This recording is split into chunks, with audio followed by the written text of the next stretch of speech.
Vamos abrir a palavra em 1 João, capítulo 5.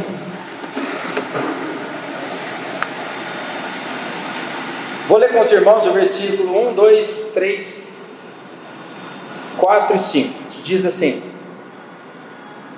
todo aquele que crê que Jesus é o Cristo é nascido de Deus, e todo aquele que ama ao que o gerou também ama ao que dele é nascido. Nisto conhecemos que amamos os filhos de Deus, quando amamos a Deus e praticamos os seus mandamentos. Porque este é o amor de Deus, que guardemos os seus mandamentos. Ora, os seus mandamentos não são penosos, porque todo que é nascido de Deus vence o mundo, e esta é a vitória que vence o mundo, a nossa fé.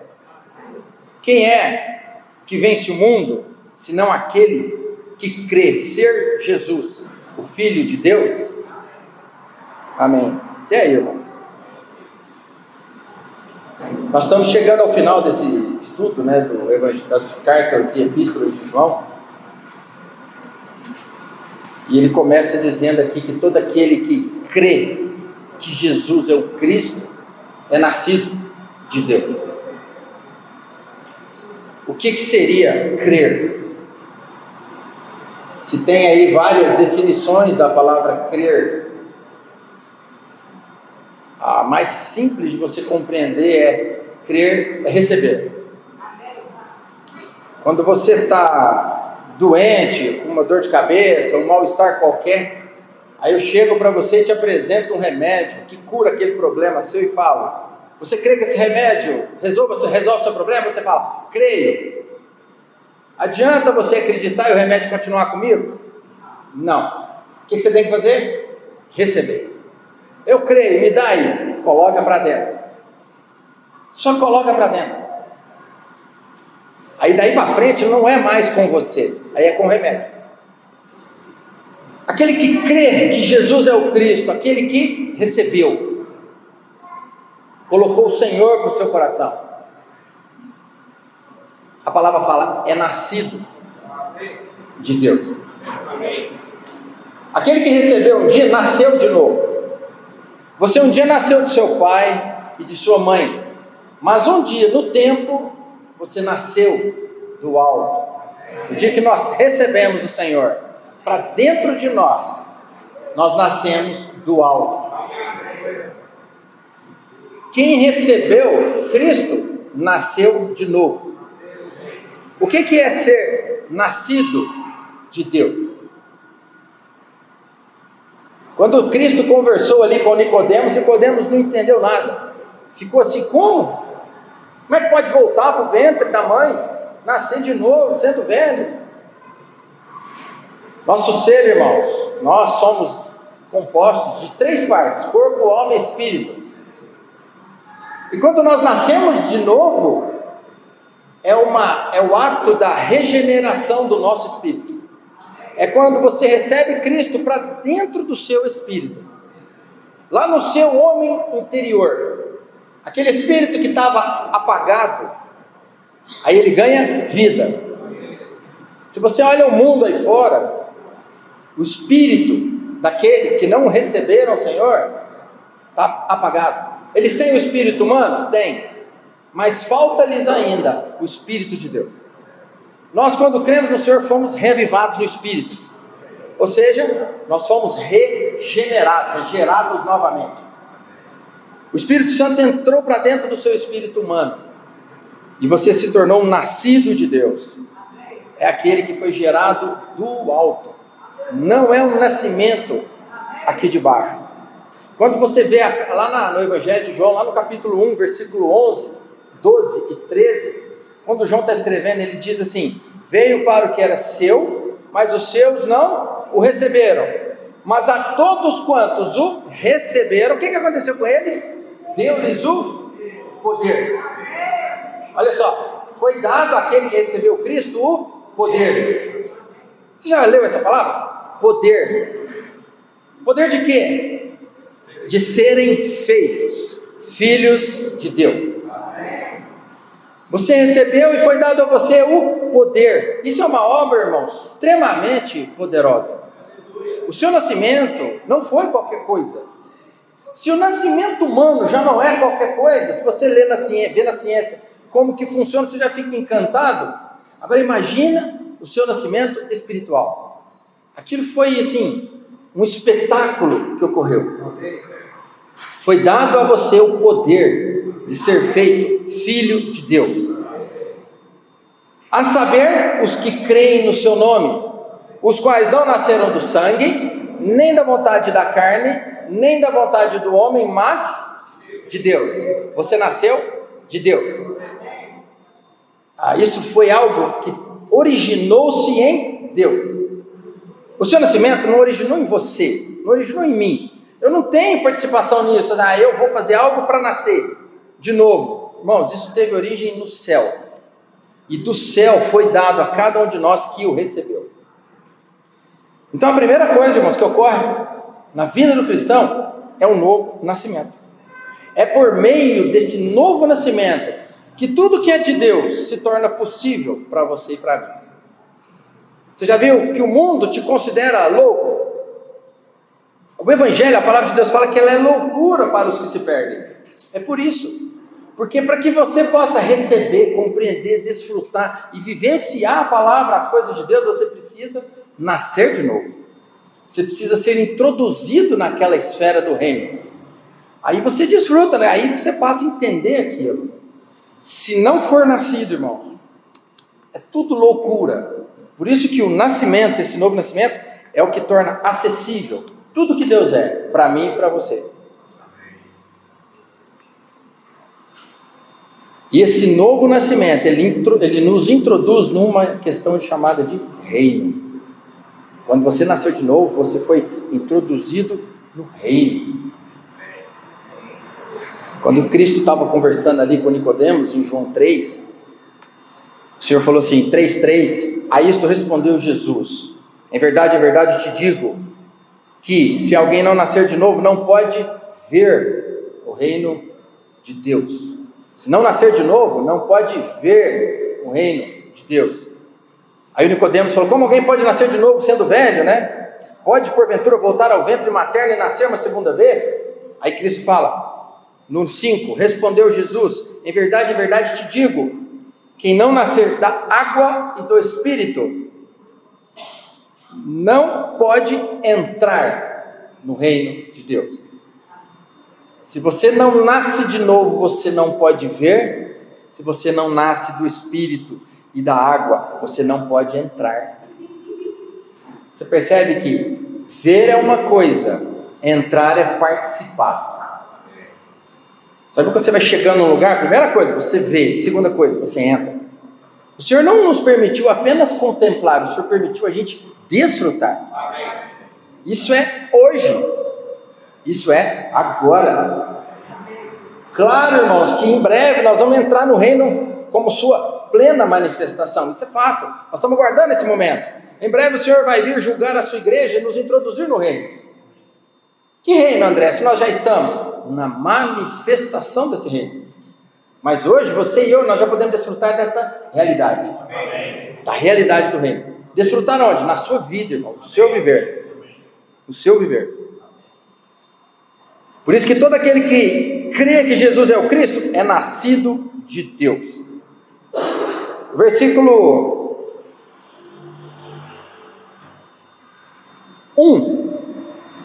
13, do capítulo 1 de Colossenses 1:13, diz assim, ele nos libertou do império das trevas e nos transportou para o reino do Filho do seu amor. Primeiro ele nos liberta e depois ele nos transporta. Quando ocorreu isso? No dia do nosso nascimento. No dia que foi dado a você o poder de ser feito filho de Deus. Nesse dia você foi liberto e transportado. Da onde? Do reino do império das trevas para o reino do Filho do seu amor. Você percebe que esse novo nascimento mudou você de realidade? Sim. Mudou você de reino. Porque você antes, nós, os incrédulos que ainda não creram, eles vivem num reino, num império das trevas, cujo governante é Satanás. Mas uma vez que você recebe, crê, você é imediatamente transportado de reino. Por isso que dentro de você, dentro de mim, irmãos, há tudo o que nós precisamos para viver a realidade desse reino. Falta alguma coisa? Não. Por isso que Pedro fala, nos foram doadas todas as coisas. Você e eu, nós temos tudo o que nós precisamos para viver uma vida cristã. O problema, então, se nós não temos conseguido, não está na vida, está na nossa realidade, no nosso coração, em desfrutar, em alcançar, em tocar, em se abrir ao Senhor. Interessante que, por isso, você percebe que você começa a vida cristã crendo e você prossegue a vida cristã crendo. A vida do cristão é crer. O crer me fez nascer e o crer me faz prosseguir. E eu vou crer até o dia que eu estiver ali diante do Senhor, face a face com o Senhor. Versículo 2 de João diz, lá do 1 João 5, nisso conhecemos que amamos os filhos de Deus. É interessante que aí tem, na minha Bíblia tem 2 pontos. Nisso conhecemos, também tem? Nisso conhecemos que amamos os filhos de Deus. 2 pontos. Quando amamos, nisso conhecemos que amamos os filhos de Deus. Quando amamos a Deus e praticamos os seus mandamentos. Como que eu sei que eu amo os filhos de Deus? Quando eu amo a Deus. Aí é um jogo, é uma via de mão dupla. Quando eu amo a Deus, eu amo os irmãos. E à medida que eu estou amando os irmãos, eu estou amando a Deus. Se eu falar que amo a Deus e tiver problema com os irmãos, eu sou um mentiroso. É isso que João fala.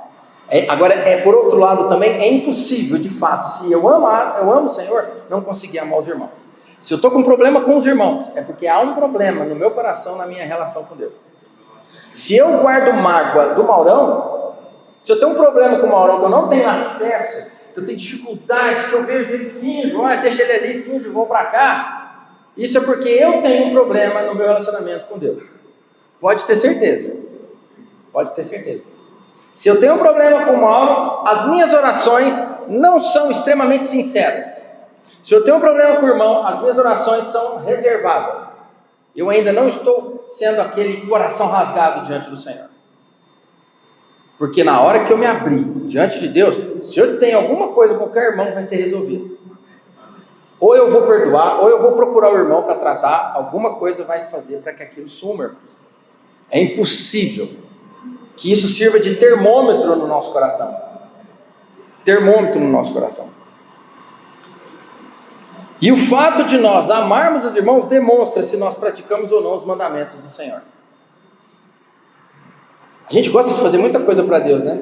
Nós gostamos de ser obreiros, gostamos de trabalhar para o Senhor. Comece amando os irmãos. Essa é a melhor forma de mostrar que eu pratico ou não os mandamentos do Senhor. É amar os irmãos. Quando amamos a Deus e praticamos os seus mandamentos. Quer praticar os mandamentos do Senhor? Ame os irmãos. Comece a amar os irmãos. Você já viu quando entra a divisão? Já viu, né? Já viu quando a divisão entra? Quando a divisão entra, o que acontece? Vai um para cada lado. Continuam crendo no mesmo Deus, continuam pensando a mesma coisa da palavra, mas a divisão entra, ela afasta, ela divide. E a primeira coisa que acontece é a perca daquele amor pelo irmão. Aquele irmão é complicado, larga ele para lá. Se há divisão com os irmãos, é porque há divisão no meu relacionamento com Deus. Se há unidade no meu relacionamento com Deus, não tem como haver divisão entre os irmãos. Se eu estou com divisão entre os irmãos, é porque eu tenho problema no meu relacionamento com o Senhor. O Senhor não é um. Se eu não sou um, é porque eu tenho problema entre eu e o Senhor. Se eu não sou um com o Nélio, é porque eu tenho problema no meu relacionamento com o Senhor. Eu falo isso para os irmãos porque se houver no coração qualquer problema com qualquer pessoa que seja, vá diante do Senhor. Para que o Senhor tire isso. Não adianta nada a gente querer praticar os mandamentos do Senhor sem amar os irmãos. Sem ter paciência com os irmãos. Sem carregar os irmãos nos ombros. Isso é o mínimo.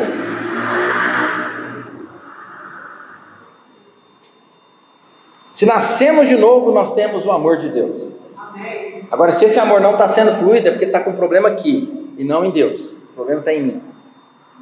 E outra coisa, irmãos, não é só ter o amor de Deus. Porque se eu perguntar aqui, nós temos o amor de Deus? Sim, eu creio que a resposta é unânime.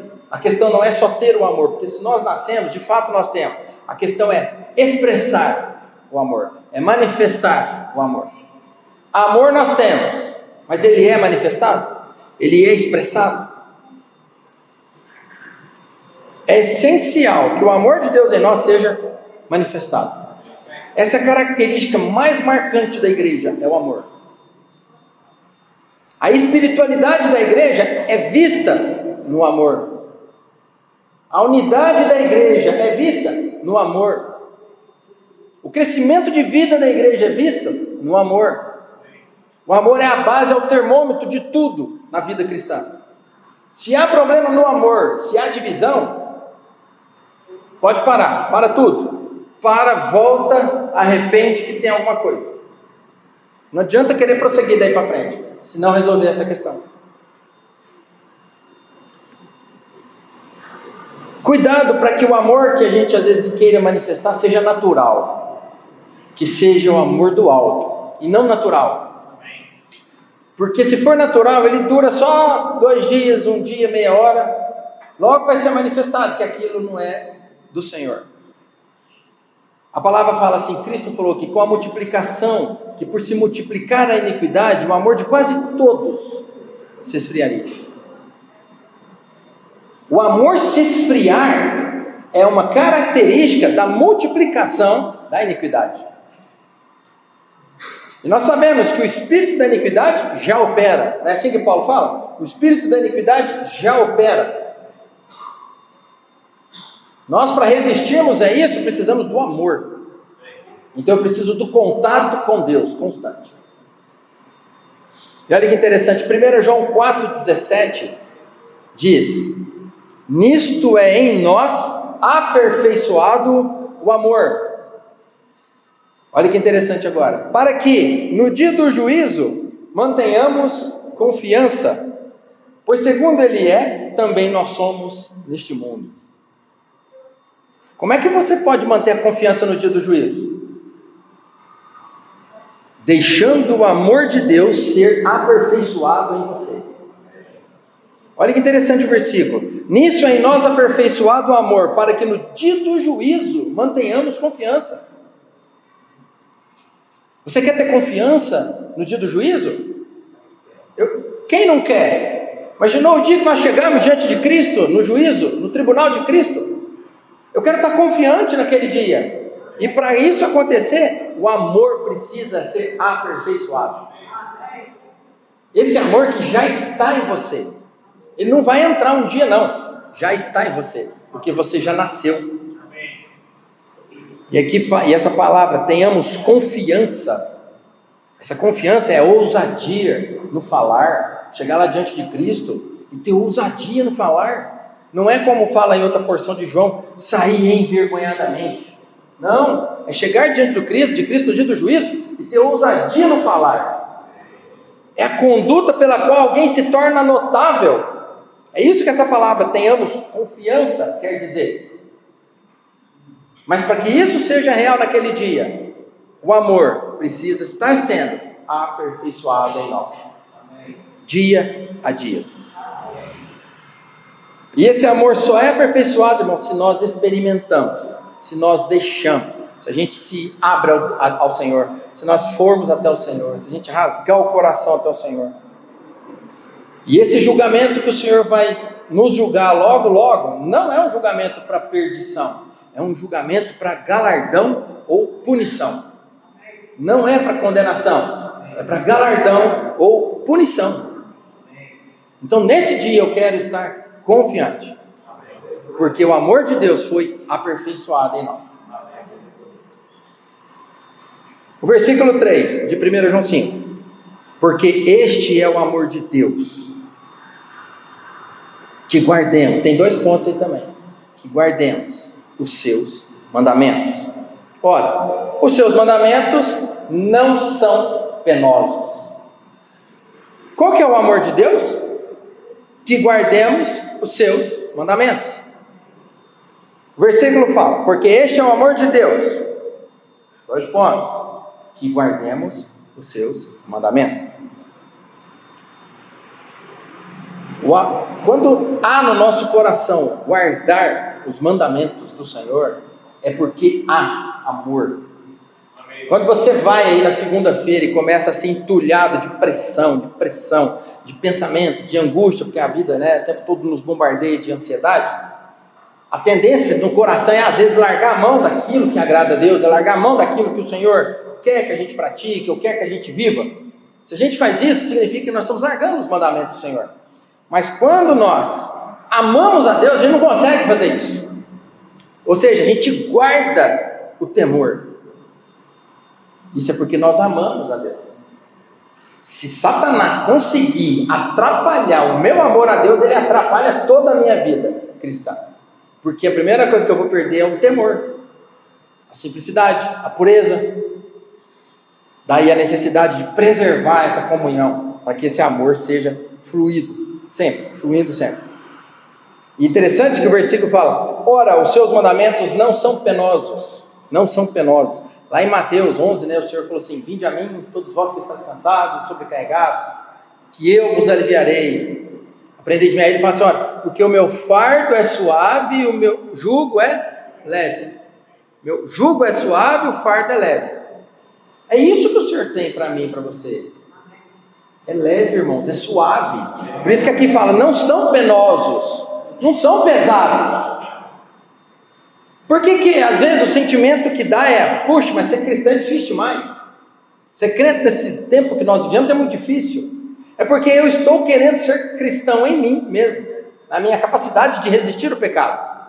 Vai ser difícil mesmo. Mas quando nós tocamos na vida e essa vida passa a viver, eu estou vivendo por meio do poder. Esse poder que me foi dado de ser filho. É esse poder que governa. Quando vem tentação, quando vem dificuldade, eu consigo encarar isso pela vida de Deus. É diferente. Por isso que não são penosos. Se está pesado, é porque está com dificuldade de desfrutar desse amor. O versículo 4 de 1 João 5 diz, porque tudo que é nascido de Deus vence o mundo. Esta é a vitória que vence o mundo, a nossa fé. Palavra de esperança para você. Você é nascido? Aí está escrito, tudo que é nascido vence o mundo. Amém. Se você é nascido, você pode vencer o mundo. Quem está vencendo quem aí na experiência, no dia a dia? Nós temos vencido o mundo ou o mundo tem nos vencido? Não se esqueça, a palavra que fala, não sou eu. Todo que é nascido de Deus vence o mundo. Você é nascido? Amém? Então eu posso vencer o mundo. O que está acontecendo? Por que eu não tenho conseguido? Isso é uma promessa, irmãos, que eu tenho. E quando eu estou sendo vencido pelo mundo, eu tenho que entrar para dentro do quarto e chamar o Senhor na conversa. Senhor, o Senhor falou que quem é nascido vence o mundo, por que eu não estou vencendo nada?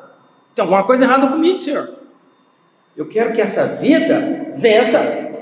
Quando a gente rasga o coração diante de Deus dessa forma, você vai passar a vencer o mundo. Porque é uma promessa que tem aqui, ó. Apenas o nascido de novo pode vencer o mundo. Apenas o nascido de Deus é que vence o mundo. E nós somos nascidos. Se nós podemos vencer, é porque de fato não são penosos os mandamentos do Senhor. Nós temos condições de vencer. Por isso, não confie na sua capacidade de vencer natural.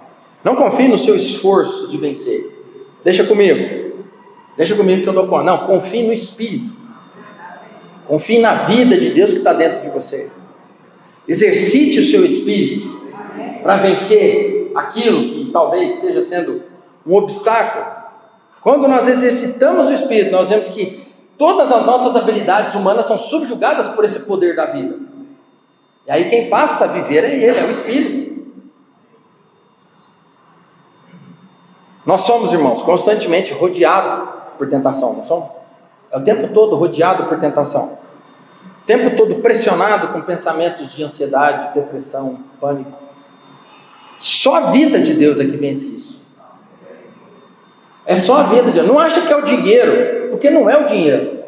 Porque às vezes a gente fica numa angústia achando que é porque se tivesse dinheiro, talvez não estaria passando por aquilo. Não, o dinheiro pode estar lá no banco sobrando, que às vezes vive na angústia. Tem muitos, senão os ricos não teriam ansiedade e depressão.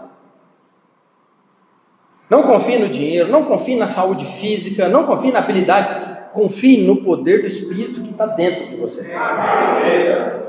Porque se eu confiar nisso, eu vou ter esperança. Se eu confiar na vida de Deus, eu vou ter esperança. Se eu confiar em mim, no dinheiro, na saúde, em qualquer habilidade que eu possa ter, eu vou ter angústia, eu vou ter sofrimento. Interessante que esse versículo fala, a nossa fé. Essa é a vitória que vence o mundo, a nossa fé. E eu me lembrei de no passado, um exemplo que era muito dado, para explicar, né, o que é essa questão da fé.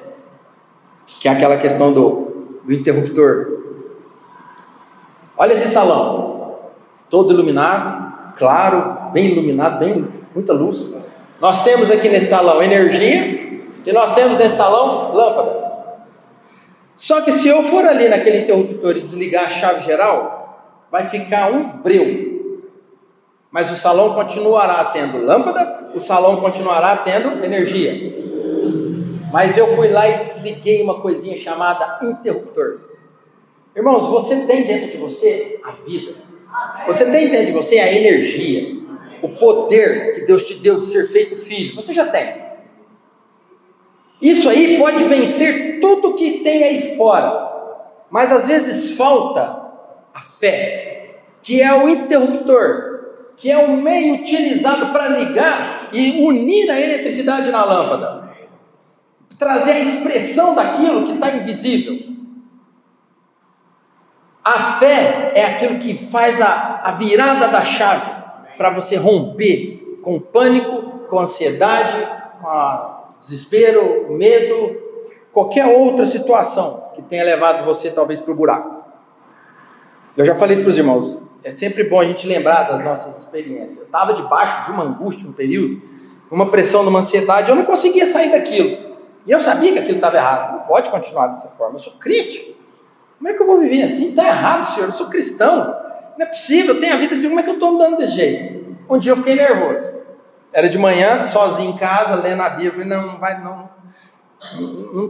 Tem que dar um jeito nisso. Entrei para dentro do quarto, fiz igualzinho o Senhor mandou. Entra no quarto, trancada a porta, dobrei o joelho. Senhor, não posso continuar assim. Falei para o Senhor, eu não posso continuar assim. Está me consumindo, está me adoecendo. Eu estou mal. Se vira, Senhor, dá um jeito. Eu não dou conta. Eu levantei, irmãos, outra pessoa. Os meus problemas continuaram os mesmos. Não tinha mudado nada. Mas quem mudou foi eu. Eu levantei com coragem. Levantei olhando aqueles mesmos problemas com outra visão. Levantei enxergando o futuro. Levantei enxergando as misericórdias de Deus. Falei, nossa, eu estava desesperado por tudo isso aqui que o Senhor tem sido. Aí me veio o que? Ô Senhor, me perdoa. Eu estava te envergonhando, me perdoa. Eu fiquei com vergonha de Deus, porque Ele me salvou daquela situação. Isso, na verdade, irmãos, é apenas girar a chave, é a fé. É você acender o salão. É você trazer a luz por meio da virada do interruptor. Nós, irmãos, nós temos todas as coisas, nos foram doadas todas as coisas que nos conduzem à vida e à piedade. Não nos falta nada, nós temos a vida de Deus. E muitas vezes vivemos uma vida miserável. Chega segunda-feira agora, começa a viver, já acorda de manhã bicudo, porque cheio de problema. Acorda com a cara ruim, porque é segunda-feira. Meu Deus, e agora? Como é que eu vou fazer? Já vem o medo de enfrentar mais uma semana. Irmãos, quantas segundas-feiras nós não passamos? Nós estamos aqui hoje. Nós precisamos só virar a chavinha da fé. Senhor, eu creio. Ligar o interruptor para poder acender. É o meio pelo qual vai trazer toda luz e clareza na sua vida. Por isso que a vitória que vence o mundo é a vossa fé. Fé naquilo que está escrito. Naquilo que Deus disse. Naquilo que Ele falou. Não é fé, agora vai mudar, agora porque eu vi que vai acontecer isso. Não. É fé naquilo que está escrito. Naquilo que o Senhor falou. Que o Senhor nos leve para essa realidade. Tá? Que o Senhor nos salve de viver uma vida mesquinha, miserável, Sabe? Às vezes você vê uns incrédulos aí, tão bem-humorados, você fala, não é possível, esse cara não tem o que eu tenho e vive assim. Eu sou filho de Deus, vivo mais miserável que ele. Você vai conversar com um incrédulo que às vezes está devendo, está com dívida, está com problema de saúde, ele, não, mas vai dar certo. Você olha e fala, que vergonha para mim, que às vezes estou numa situação parecida e não tem essa esperança que ele tem. E ele não tem a vida e eu tenho. E isso me envergonha, irmãos. Eu fico com vergonha. Eu falo, Senhor, tem misericórdia de mim. Me ajuda a viver uma realidade diferente. Se os incrédulos, muitos que não têm a vida de Deus, têm esperança em muita coisa, e nós, irmãos? Nossa esperança em Cristo não se limita apenas a essa vida. Se for, nós somos os mais infelizes de todos os homens. Que o Senhor nos faça ao viver essa realidade. E o versículo 5 de 1 João, capítulo 5, 1 João 5:5. Quem é que vence o mundo, senão aquele que crescer Jesus, o Filho de Deus? Quem é que vence o mundo, senão aquele que crescer Jesus, o Filho de Deus? Aqui eu estou olhando para um monte de gente que crê que Jesus é o Filho de Deus. Então eu estou olhando para um monte de gente aqui que vence o mundo. Ele está fazendo uma pergunta óbvia. Quem é que vence o mundo, senão aquele que crescer Jesus, o Filho de Deus? Não tem, é só aquele que crê mesmo. Eu sou esse, você é esse. Você vê que crer que Jesus é o Filho de Deus nos introduz numa união orgânica, nos introduz num reino. Lá em Apocalipse, capítulo 12, versículo 10 e 11, diz assim: então ouvi grande voz do céu proclamando: agora veio a salvação, o poder, o reino do nosso Deus e a autoridade do seu Cristo, pois foi expulso o acusador de nossos irmãos, o mesmo que os acusa de dia e de noite diante do nosso Deus. Eles, pois, o venceram por causa do sangue do Cordeiro, por causa da palavra do testemunho que deram, e mesmo em face da morte, não amaram a própria vida. Olha esse versículo 10. Quando Miguel vier com os anjos, com os vencedores, ele vai expulsar. Isso vai acontecer em breve. Nós estamos aguardando esse momento. Ele vai expulsar Satanás dos céus, dos ares, e Satanás será lançado a essa terra. Se você ler em Apocalipse 12, vem: ai, ai, ai da terra, porque Satanás foi lançado até a terra. Ele será expulso, a palavra fala acusador de nossos irmãos. Quem é o acusador? Satanás. E o que ele faz? Acusa de dia e de noite. Você sabia que tem um inimigo seu que fica diante de Deus de dia e de noite te acusando? É isso que aqui fala no versículo 10. Acusa, olha só, acusa de dia e de noite diante do nosso Deus. Ele fica te acusando diante de Deus de dia e de noite. Aí eu te falo, será que Deus, você já pensou se Deus fosse levado por emoções? Satanás fica o dia inteiro acusando você para Deus. Imaginou se Deus fosse levado pelas emoções? Já viu quando alguém vem e fala mal? Ô Maurão, me contaram ali que falaram isso de você. O Maurão já inflama na hora. Não é possível.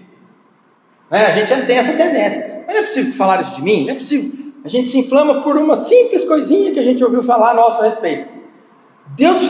Satanás fica diante de Deus o tempo todo acusando o Maurão. Acusando os irmãos, acusando a mim. Dia e noite. Que inferno. E o Senhor não faz nada. Isso não abala Deus em nada. Porque Deus sabe quem é você. Ele sabe que você é um nascido de novo. Ele sabe que você não é do diabo. Ele sabe que você é dele. Ele sabe que por você já foi pago um alto preço. Ele sabe que você tem jeito. Você tem esperança. Mas ele está lá, acusando, de dia e de noite. E aí o versículo 11, nós temos essas três características. Eles, pois, o venceram por causa do sangue do Cordeiro, da palavra do testemunho que deram, e mesmo em face da morte, não amaram a própria vida. Hoje nós podemos viver essa realidade aqui, irmãos. Nós temos o sangue do Cordeiro, nós temos a palavra, E nós temos aquilo que o Senhor falou: se alguém quer vir após mim, a si mesmo se negue. Tome a sua cruz e siga-me. São essas 3 características que têm que permear o nosso viver. Nos acusa dia e noite, mas o Senhor sabe quem é você. Isso não abala Deus em nada. Como é que nós podemos vencer o maligno? Por meio do sangue, da palavra e da cruz. Cruz para mim, tá? Negando a mim mesmo, tomando a minha cruz. Por meio do sangue, da palavra e da cruz, nós podemos vencer o diabo. Se eu hoje estou vivendo em mim mesmo, se estou vivendo na minha habilidade, no meu velho Adão, eu estou dando suporte para o inimigo. Eu estou dando base para ele se alojar, para ele fazer terreno. Mas se eu vivo no Espírito, se eu procuro exercitar o meu Espírito, porque dentro de mim tem o poder da vida. Se eu procuro ir lá no fundo do meu interior, pegar esse poder da vida e deixá-lo trazer para fora, aí eu vivo uma vida de vitória. Você lembra daquela figura do homem tripartido? Né? Como se fosse um alvo: o espírito, a alma e o corpo. O espírito, a parte interior, é onde já tem Deus, já foi transformado, já foi regenerado. E agora o Senhor está vindo de dentro para fora. Ele vem saturando a sua alma, a sua vontade, a sua mente, a sua emoção, para que um dia ele transborde no seu corpo e você seja transfigurado. E aquilo que é corruptível se revista da incorruptibilidade. Aquilo que é mortal se revista da imortalidade. Esse ainda não chegou, está chegando, irmão. Logo, logo o Senhor vai nos arrebatar e nós vamos ser transfigurados. Não abrir e fechar de olhos. Mas hoje a nossa alma já pode estar sendo transformada por esse Espírito Santo que está no nosso espírito humano. E é isso que determina se nós vamos ter vitórias ou não no dia a dia. É isso que determina se nós vamos vencer ou não. Em 2 Timóteo, capítulo 2, versículo 4, tem uma passagem interessante que fala assim: nenhum soldado em serviço se envolve em negócios desta vida, porque o seu objetivo é satisfazer aquele que o arregimentou. Nenhum soldado em serviço se envolve em negócios dessa vida, porque o seu objetivo é satisfazer aquele que o arregimentou. Aqui fala, se envolve em negócios dessa vida. Essa palavra se envolve é se envolver em situações complicadas que vão nos prender. Não é assim: André, como assim? Eu tenho que trabalhar, eu tenho que fazer negócio para viver. Claro, você pode trabalhar e pode fazer seus negócios. Mas aqui é no sentido de se envolver, de se emaranhar. Aquilo te entrelaçar. Se envolver a tal ponto de roubar o seu coração. Por que nenhum soldado em serviço faz isso? Porque nós estamos aqui de passagem. Nosso objetivo é satisfazer ao Senhor que nos arregimentou. Eu não posso ser aquele que fica entrelaçado com as coisas do mundo. Então, para que nós possamos combater o bom combate, nós precisamos estar livre de todo embaraço terreno. Por isso que lá em Hebreus fala: correr com perseverança a carreira que está proposta, desembaraçando do peso e do pecado que tenazmente nos assedia. Tendo uma grande nuvem de testemunhas, desembaraçando do peso e do pecado que tenazmente nos assedia. Corramos com perseverança a carreira que nos está proposta. Como que nós vamos vencer o acusador que nos acusa o dia todo? Se nós nos envolvemos, se nós deixamos as coisas do mundo fazer morada no nosso coração. Por um lado, irmãos, nosso viver é um ministério para Deus, e por outro, o nosso viver é uma guerra contra o diabo. Você vive uma vida de mansidão e amor, mas ao mesmo tempo você vive uma vida de batalha e combate contra o diabo. Nosso serviço tem que ser de nosso dia a dia, nosso viver, nosso serviço tem que ser de constante vigilância. Quando você vai lá na edificação dos muros em Neemias, creio que todo mundo já leu essas porções de Neemias, quando está sendo edificado um muro. Interessante a figura que tinha lá em Neemias 4, lá no versículo 17, diz assim: os carregadores que por si mesmos tomavam as cargas, cada um com uma mão fazia a obra, e com a outra segurava a arma. É como se pegasse uma colher de pedreiro, né, mano? Essa mão que eu fazendo a obra, e essa aqui eu estou segurando a arma. Olha só, eles estavam edificando o muro. Com uma mão eles faziam a obra, e com a outra mão segurava a arma. Eu pergunto, irmãos, você não está hoje edificando o muro? Você não está hoje trabalhando no processo de edificação da igreja? Você não está no processo de edificação da sua vida? Da vida de Deus em você? Nós estamos nesse processo de edificação, irmão. Então, eu estou ali trabalhando o tempo todo, buscando, exercitando meu espírito, procurando dia a dia buscar o Senhor. Mas por outro lado, eu estou com a mão na arma também. Porque o diabo está te acusando, me acusando 24 horas. Então a vida do cristão é uma vida de lazer e batalha. Combate e desfrute. Com uma mão faz a obra e com a outra mão segura a arma. Essa figura para mim é a mais clara que eu posso ver nessa questão da vida do crente. Nosso objetivo é satisfazer aquele que nos arregimentou. E lá, e continuando lá em Timóteo, versículo 5, 2 Timóteo 2,5 fala: igualmente o atleta não é coroado se não lutar segundo as normas. O atleta, para ser coroado, tem que correr dentro da regra. Nós não vamos ser coroados, nós não estamos aguardando a nossa coroa também? Então nós temos que correr dentro das normas. O soldado deve lutar para conquistar a vitória, e o atleta compete para receber a coroa. Quando se trata de competição, nós precisamos ser assim, ser aquele rápido. Nós precisamos ter um coração para o Senhor. Ninguém entra numa competição assim, né? Ninguém entra assim, distraidão. Primeira coisa que tem gente que bate na cara, né? Bate assim para ficar ligado, vai começar o jogo, vai começar a partida. Quando a gente entra com uma competição, nós temos que estar focado. E você está numa competição, aonde você está chegando para ganhar a sua coroa. Nós precisamos estar atentos com a palavra, com a oração, com a consagração, com a santificação, com o amor, com o perdão de pecados. Temos que estar atentos e vigiando a nossa vida em todas essas esferas. E lutar segundo as normas, irmãos, é lutar dentro dos princípios de Deus. Dentro daquilo que a palavra de Deus fala.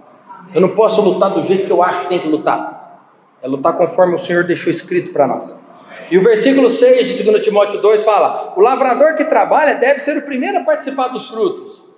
Ele fala do soldado, fala do atleta e fala do lavrador. O lavrador que trabalha tem que ser o primeiro a desfrutar dos frutos. O soldado conquista a vitória, o atleta recebe a coroa, e o lavrador é o que participa dos frutos em primeiro. Tem que participar primeiro. O atleta ele precisa ser rápido, o lavrador precisa ser paciente. Planta, agora tem que esperar. Que dia que vai nascer? Não sei. Tem planta que é um dia, uma semana, tem umas aí que é 1 ano, 2 anos, não sei. Tem que ter paciência. Paciência com os irmãos. Quando a gente está no processo de pastoreio, de apacentamento dos irmãos, nós vamos ter paciência. Esse irmão esse irmão não vai, eu já estou aqui apacentando esse irmão, já tem 1 ano, ele não vai, ele não anda, ele não reage. Não, irmão, paciência. Isso vem do amor, isso vem da vida de Deus que está em nós. E nós vamos ser os primeiros a desfrutar esse fruto. Se você tentar conduzir o rebanho rápido demais, vai machucar os animais. É no passo do gado. Conhece essa expressão de Jacó? Esaú chegou: vamos meu irmão, vamos lá meu irmão. Não meu irmão, vai na frente, eu estou cheio de criança, eu estou indo aqui no passo do gado. Eu vou devagarzinho, deixa eu aqui. E é isso aí, no passo, é devagarinho, com paciência, perseverança e amor.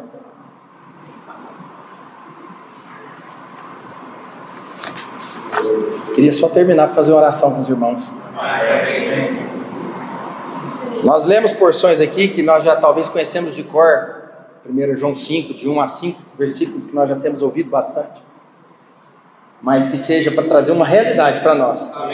Não só eu sei isso aí. Não, que seja realidade para nós. Amor é prático, ele não é teórico. Que isso seja prático na nossa vida. Feche seus olhos e vamos orar. Senhor, nós te agradecemos, porque o Senhor ainda fala conosco. Nós te agradecemos porque o Senhor deu a vida por nós. Te agradecemos porque o Senhor nos fez nascer de novo. O Senhor nos deu o poder de ser feito teu filho. Nós que antes éramos filhos da ira, hoje somos filhos de Deus. Muito obrigado por essa obra que o Senhor fez em nós.